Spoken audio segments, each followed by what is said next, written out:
This is Judge Joe Brown, and you're watching We All Be News TV, the News-free Dixie. News-free Dixie for the 21st century.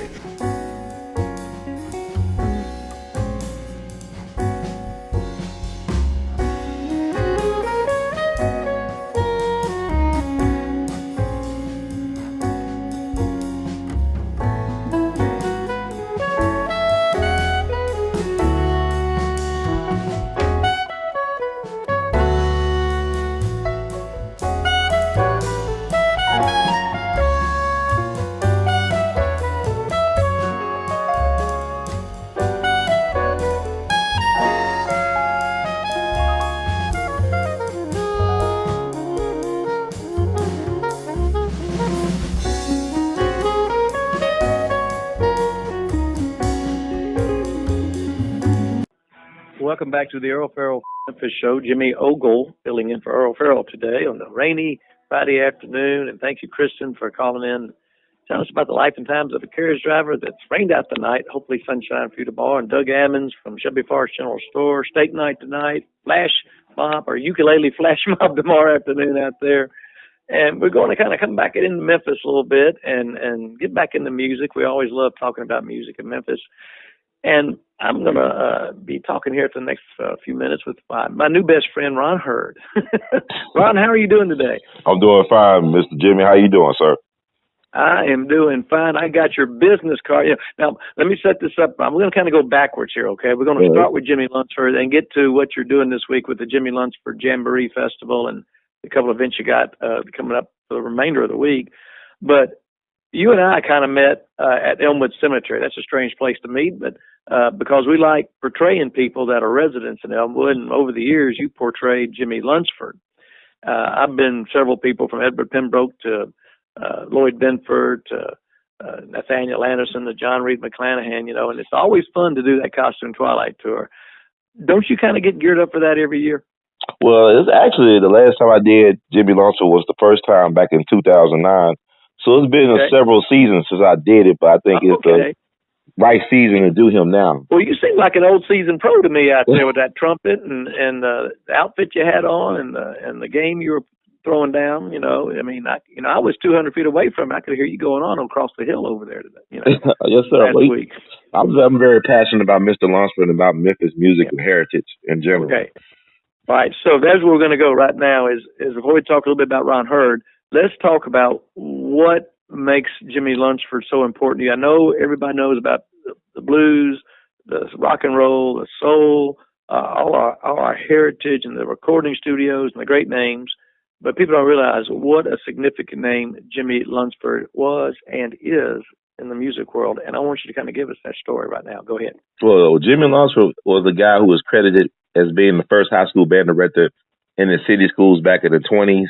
He came to Manassas High School back in 1927 after attending college at Fisk University, and I believe Columbia College for Teachers up in New York City.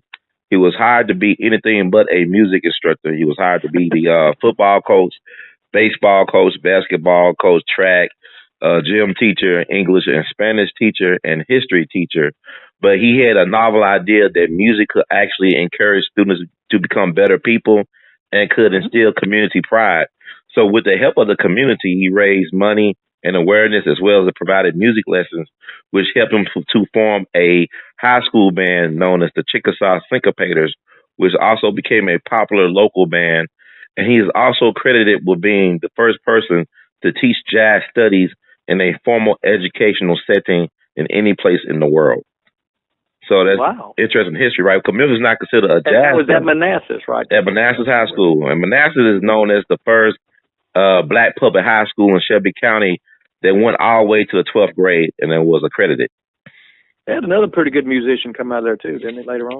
Oh, yeah, Isaac Hayes, but it could be Charles Lloyd, it could be George Coleman, it could be Booker Little, it could be a lot of people besides Isaac Hayes, but he was definitely a big one.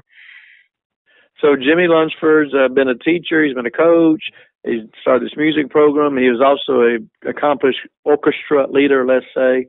What did he do next out of Manassas High School? Basically, he took his best high school students from Manassas High, as well as his buddies from Fisk University, Edwin Wilcox on piano, It was one of them, and a guy named Willie Smith on alto sax, who is considered by many to be one of the greatest alto saxophonists of the 30s swing era.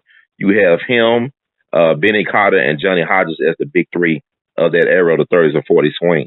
So within 4 years of leaving Manassas High School, he becomes the house band at D Cotton Club in New York City, in Harlem, after Duke Ellington and Cab Calloway.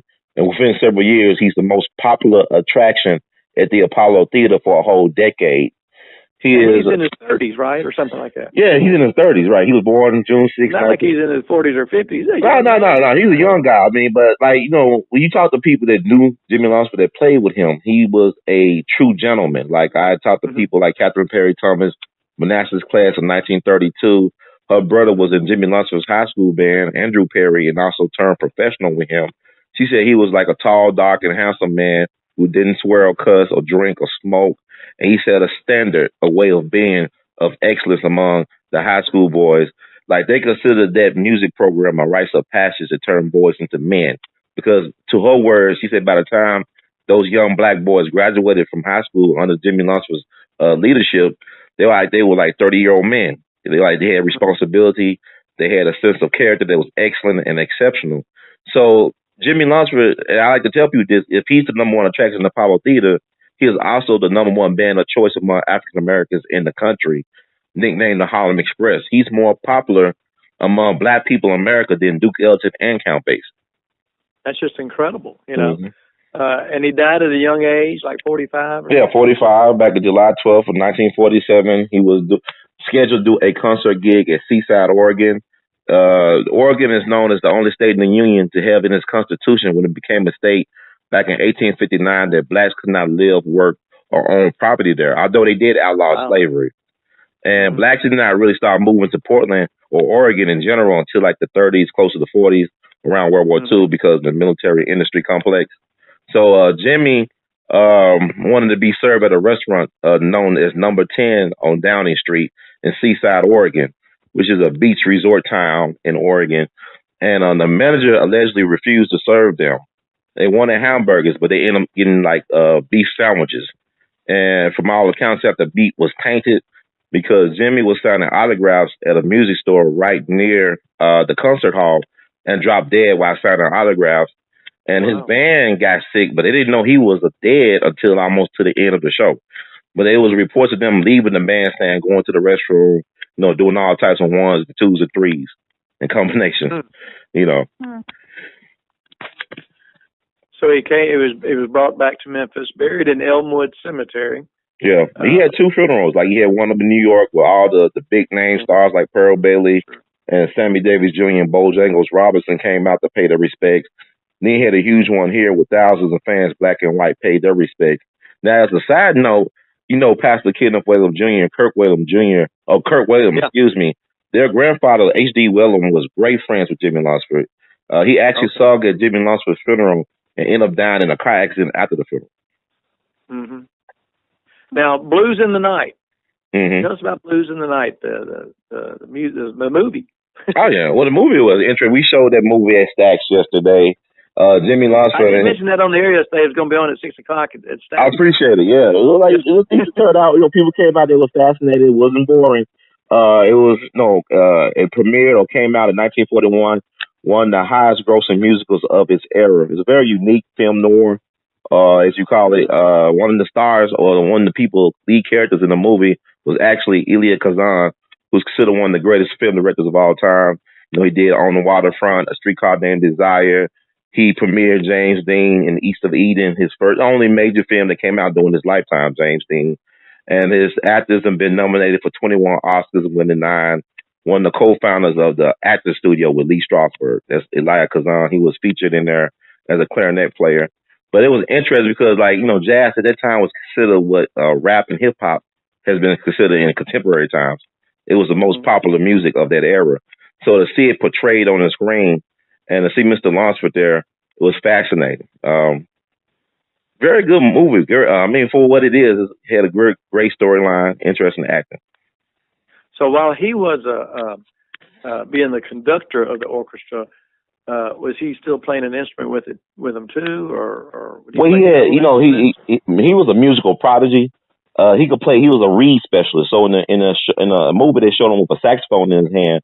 But mostly he used his orchestra as his main instrument, kind of like with Duke Ellington. His main focus was his band versus just him just being a great piano player. Same thing with Mr. Lunsford. His focus was on his band, and he does not get enough credit for having a phenomenal band because what made Jimmie LUNceford sound unique was that it was two beat. It was a 2-beat sound. Normally it would be 4/4, right, a 4/4 beat, but he had the distinctive 2-beat, and you could hear that in echoes of Stax and American and High and even 3-6 Mafia. It's a distinctive flavor because because Jimmy, unlike Duke Ellington was not a territorial band. He was more like a theater show band. Okay. So he didn't have that type of drive, but Jimmy had to go out in the Chitlin circuit and cut his teeth on some of the most, Count Basie, for example. It was a classic territorial band. He inherited that band from Minnie Moulton, the king of Kansas City swing. But these guys were known for going out there and just, doing the battle of the bands type of thing. Andy Kirk grew up with Jimmie LUNceford, another great swing band leader from the 30s and 40s. Their music teacher in Denver, Colorado, was the music superintendent of the schools by the name of Wilberforce Whiteman, who was the father of Paul Whiteman, who was given the name King of Jazz back in the 20s, but also who commissioned George Gershwin to do Rhapsody in Blue.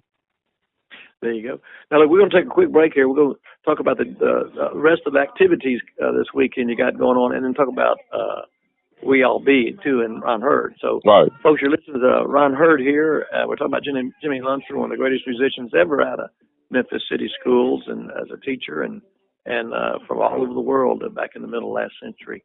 The Earl Farrell from Memphis show on AM 990 and FM 107.9. Welcome back to the Earl Farrell from Memphis show. Jimmy Ogle filling in for Earl this Friday afternoon. I have Ron Hurd on the air right now, and we've been talking about Jimmie LUNceford. Just going to talk another minute about that, and then we want to talk about Ron Hurd a second. And but there's been a whole week long of events here, and is this the first time you've done a week long of events like this called the Jimmie LUNceford JamboREe Festival? Yeah, it's the first time we had it as a week. Normally when I started 10 years ago, it was a couple of events over the weekend, started at Manassas High School about 10 years ago, but now this is the first whole week dedicated to Jimmie LUNceford. I'm scrolling through the website and I see, things that happened earlier in the week. Can you kind of take us what happened through this week and then what's left? Yeah, we had the opening reception at Manassas High School. We brought in the Overton Jazz Band and people from the community to express themselves and to share the information with the young people at Manassas High School to let them know that they are a part of something magical, this special legacy, this dynasty that has to be resurrected, so to speak, because their music program is currently in the rebuilding process. So I wanted to encourage the students there to invest in themselves by learning more about the history of their school and community, and to also encourage the educators to really step up the music excellence at their school. On Tuesday, we had a panel discussion at the Memphis room at the Ben Hooks Library on 3030 Poplar. Had some great people from the community come through, like Dr. John Bass, the director of the Mike Herb Institute at Rhodes College, Dr. James Golson, who was the first black music professor at the University of Memphis, Reverend Dr. Kenneth Whalum Jr., who I told you earlier about his grandfather connection to Jimmie LUNceford. We had Melvin Massey from the radio station University of Memphis do the moderation, was the moderator. Jessica here, our producer, liked Melvin. Oh, I used to work at WM. Oh, really? Okay, cool. Hi. Cool. That's great. That's great. That speaks a lot about him and his character. And Elaine Turner, of course, from Slave Haven, and the W. Handy Awards. And we had a slew of people there. And Dr. Bill Hurd came, great saxophone player and eye doctor from Manassas High School. Mm-hmm. And 1.1 the fastest human beings in America. It was interesting. So on Wednesday, what'd you do Wednesday? Hey, we had the homecoming court at the Old Daisy Theater. We honored the homecoming king and queen, who were Floyd Newman and also Sister Erlis Taylor. The posthumous king and queen was Emerson Abel Jr. and Ruby Wilson. And we honored 50 other Bill Street and Memphis musicians. So it was amazing to have it at that historic place and venue. Everybody had a great time all around. And of course, Thursday night, we had the Blues in the Night screening at the Stax Museum, and that was a great turnout, and people enjoyed it. Dr. David Acey, one of the co-founders of the African April, along with Steve Lee, who is basically a living legacy of Jimmie LUNceford with his jazz workshops to try to encourage more young people to embrace the art form, were on a panel discussion with me after the show. And today I'm on the air with you, Brother Jimmie. A wonderful platform. The day you had off this week. Yeah, well, I'm going to do some social media stuff. I'm going to go live on Facebook and YouTube within an hour. Okay. So, like, make sure and I was on Bev Johnson's show on, was that Tuesday for 2 hours. I was surprised I'm going to be on there for 2 hours. It was an amazing show. A lot of people heard. Now, I think people heard more about Jimmie LUNceford. Yeah. Yeah, Saturday at noon, what you got going? Saturday at noon, we'll be at the Concert Library, I believe on, what's that, on Front Street? Yeah, on 3030. Front Monroe. Yeah. Yeah, we're going to be at the Concert Library from 12 to 2 to talk about Jimmie LUNceford in a panel discussion. And also we have cake on hand, some wonderful cake on hand for people who come out, get cake and talk. It's a free event? It's a free event. And then later on that day from 5 to 8, we'll be having a Jimmie LUNceford JamboREe concert jam session at the House of Mackenzie on 1289 Madison Avenue. That's about the Cleveland, Crosstown, Midtown area, right? Right, yes, sir. And that's like, donation, welcome, but everything is free for the most part. You say House of Mackenzie? Mackenzie, MTENZI, from 5 to 8 tomorrow. Okay. And we'll wrap it up in Brinson's from 4 to 7. Jazz and Fire. Downtown Chicken Lounge? Yeah. From 4 to 7, they have a thing where they're going to be honoring Herman Green, the Memphis Black Arts Alliance. But I'll probably do another live event. Now, that's Sunday, October 29th. Yes, sir. Yeah, 4 to 7 at Brinson's. And that's at 341 Madison, as I understand it, right there at Madison and Danny Thomas. Right. That's $12 admission fee for that one. Okay. But that is one of our partners for that event. Can't get any better than Herman Green now, can you? I mean, well, we got a lot of great ones on Beale Street. I mean, there's so many people though. I mean, you got Sidney Kirk, you got so many folks that have contributed a lot, and that's the purpose of this week to not only give honor to Jimmie LUNceford, but to the excellence of Memphis musicians over the generations and decades. That's right. So many songs. Are you going to make this an annual festival event? Oh, it's an annual event. It's going to be an annual event, and also we're in the process of renaming the Memphis International Airport after Mr. LUNceford and Lieutenant Colonel Luke Weathers Jr. Booty Washington class 39. I know the name Luke Weathers being a Tuskegee Airman, but I didn't realize Jimmie LUNceford was a aviator. Right, he owned 3 airplanes during his lifetime. He took private flying lessons back in 1939. In 1940, he purchased his first airplane for $20,000 during the Great Depression. What did he not do? I don't know. There's a lot. And also before he died, he was looking for real estate somewhere in the country to start a retirement community for Black musicians. And he always gave back. When he used to come back to Memphis and sell out Church Auditorium, he always gave free musician clinics and concerts at Manassas High School. State Rep Barbara Cooper definitely benefited from that because she was a member of the Rhythm Bombers. And Mr. Emerson Abel Jr. was inspired by that because he ended up becoming an educator like Jimmie LUNceford and played saxophone. Educator. And right. People trace they're just like in the tradition of Jimmie LUNceford, they've always credited Mr. Abel. Oh, yeah, definitely. He out the band and in working for him and started the Southern Heritage Classic. Now, I found this information on the business card you gave me. It says weallbe.org, WEALLBE.org. Yes, sir. And all this you mentioned here, the various events were on there. What exactly, now, when we're not talking Jimmie LUNceford stuff, what does Ron Hurd do? Well, I'm a manifester. I'm a visionary. I'm an artivist. I'm an activist and I artist. see that term artivist, and I've never heard that term before. What is an artivist? The way I define it is a person who uses their talents for the greater good to promote social change, positive social change, and human empowerment. So I'm an artivist. Art. Huh? There you go. Okay, combination of words. Activist and artist. Exactly. Okay.